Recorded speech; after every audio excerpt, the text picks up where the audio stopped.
আসসালামু আলাইকুম এভরিওয়ান, আমি Mohammad Fazal Kader, MBBS fourth year, Kyrgyz National University. তো আমি সবসময় কিরগিজস্তানের বিভিন্ন মেডিকেলের অ্যাডমিশন প্রসেস নিয়েই ভিডিও বানাই। তো লাস্ট ভিডিওতে আমি কিরগিজ ন্যাশনাল ইউনিভার্সিটির কোয়ালিটি এবং ফেসিলিটি নিয়ে ভিডিও বানাইছিলাম। তো সেই ভিডিওতে আমাকে অনেকেই কোয়েশ্চেন করছেন ইনবক্সে বা এবং কমেন্টসে। তো সেইগুলো নিয়ে আমি আজকে আপনাদেরকে শেয়ার করব। অলমোস্ট অনেকেই কোয়েশ্চেন করছে কিরগিজ ন্যাশনাল ইউনিভার্সিটিতে কয়টা সেশনে অ্যাডমিশন করানো হয়। যেহেতু এটা সরকারি মেডিকেল, সেজন্য অনেকেরই ডাউট থাকে এটা আসলে কয়টা সেশনে, ইয়ারলি কি একবারেই সুযোগ দেয় নাকি ইয়ারলি আরও কয়েকবার সুযোগ দেয়। এটা একটা আমাকে অনেকেই কোয়েশ্চেন করছে, সেটা নিয়ে আমি বলতেছি যে কিরগিজ ন্যাশনাল ইউনিভার্সিটিতে প্রতি ইয়ারলি 2টা করে অ্যাডমিশন করানো হয়, 2টা সেশনে। একটা সেশন হচ্ছে ফেব্রুয়ারি আর একটা হচ্ছে সেপ্টেম্বর। তো ফেব্রুয়ারি সেশন কখন শুরু হয়? ফেব্রুয়ারি সেশনটা শুরু হয় আপনার ডিসেম্বরের লাস্টে, অর্থাৎ জানুয়ারির শুরুর দিকে। এটা একদম মার্চ পর্যন্ত থাকে। তো এই জানুয়ারি থেকে মার্চ পর্যন্ত আপনি যে কোনো মুহূর্তে অ্যাডমিশন নিতে পারবেন। এরপরে যেটা সেশন, এটা হচ্ছে আপনার সেপ্টেম্বর সেশনও অলমোস্ট জুন জুলাইয়ের দিকে শুরু হয় এবং অক্টোবর বা নভেম্বরের মাঝামাঝি গিয়েই শেষ হয়। তো এর আগে যারা অ্যাডমিশন নেবে তারা কিরগিজ ন্যাশনাল ইউনিভার্সিটিতে অ্যাডমিশন বা এমবিবিএস করার সুযোগ পাবে। পরে যে কোয়েশ্চেনটা সবচেয়ে আমি বেশি পাইছি মনে হয়, সেটা হচ্ছে অনেকেরই কোয়েশ্চেন, ভাইয়া কিরগিজস্তানে যেহেতু তো আইএলটিএস এর প্রয়োজন হয় না, তো আমরা অনেকেই তো ইংলিশ পারি না, সেক্ষেত্রে আমাদের জন্য কি হবে। এই কোয়েশ্চেনটা অলমোস্ট সব স্টুডেন্টেরই থাকে। তো এটা নিয়ে আমি আজকে আপনাদেরকে শেয়ার করব। আসলে এখানে কিরগিজস্তানে আসার ক্ষেত্রে কোনো ইউনিভার্সিটিতে আইএলটিএস এর কোনো রিকোয়ারমেন্ট থাকে না, তো সেক্ষেত্রে আইএলটিএস এর প্রয়োজন হয় না।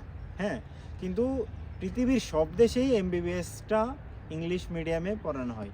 তবে অনেক ক্ষেত্রে দেশীয় ল্যাঙ্গুয়েজেই এক্সপ্লেন করানো হয়, বাট বেশিরভাগই ইংলিশ ইংলিশ লেকচার, আপনি ইংলিশ প্র্যাকটিস সব কিছু ইংলিশে হয়।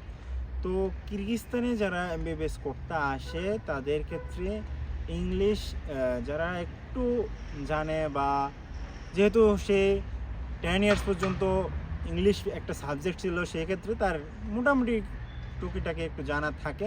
সেক্ষেত্রে আসার ক্ষেত্রে আপনি আসার পরেই যখন একটু প্র্যাকটিস করবেন, ক্লাস করবেন, ক্লাসের লেকচারগুলো শুনবেন, হ্যাঁ, অন্য অন্য দেশীয় যারা আছে তাদের সাথে ইংলিশে কথা বলবেন, সেক্ষেত্রে আপনার ইংলিশ কথা বলা বা ইংলিশ জানাটা ইজি হয়ে যায়। সেক্ষেত্রে তেমন একটা বড় ধরনের কোনো ইফেক্টিভ কোনো সমস্যা হয় না।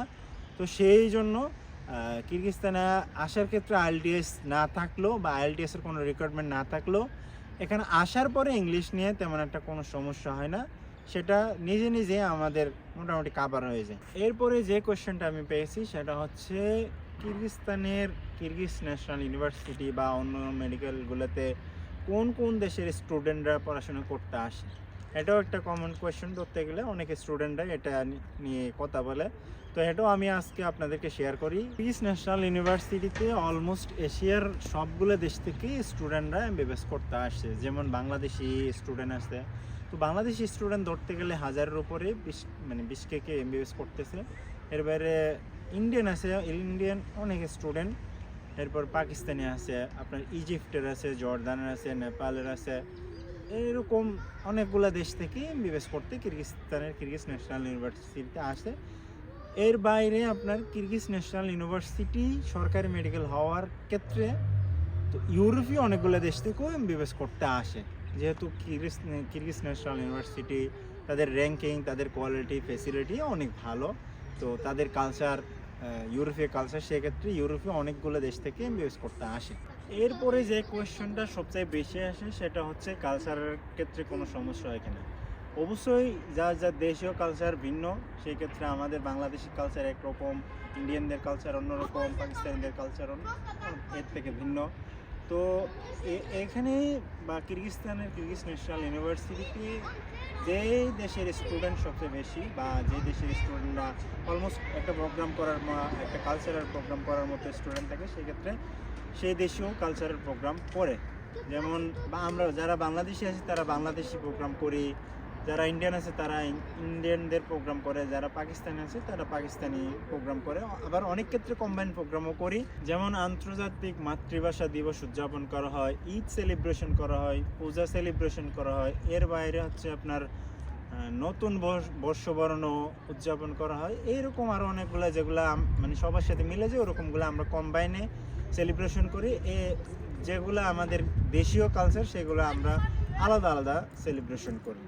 আজকের মতো এখানে শেষ করব। আপনাদের যে কোনো কোয়েশ্চেন থাকলে সরাসরি আমার সাথে কন্ট্যাক্ট করে বলতে পারেন, বা আমার ইউটিউব চ্যানেল, ফেসবুক আইডি, যে কোনো জায়গায় আপনি চাইলেই কমেন্ট করতে পারেন বা ইনবক্স করতে পারেন। তো কিরগিজস্তানের কিরগিজ ন্যাশনাল ইউনিভার্সিটিতে অ্যাডমিশন চলতেছে সেপ্টেম্বর ইনটেকে। আপনি যদি অ্যাডমিশন নিতে চান তাহলে সরাসরি আমার সাথে কন্ট্যাক্ট করতে পারেন। তো আমি আপনার অ্যাডমিশন প্রসেস থেকে শুরু করে আপনার গ্র্যাজুয়েশন পর্যন্ত এই দীর্ঘতম স্বপ্নময় জার্নিতে আমি থাকবো আপনার সাথে। তো আজকের মতো এখানে শেষ। তো আপনি যদি আমার চ্যানেল নতুন হন তাহলে অবশ্যই সাবস্ক্রাইব করে রাখবেন, যেহেতু পরবর্তী ভিডিও সবার আগে আপনি পেয়ে যাবেন। ধন্যবাদ।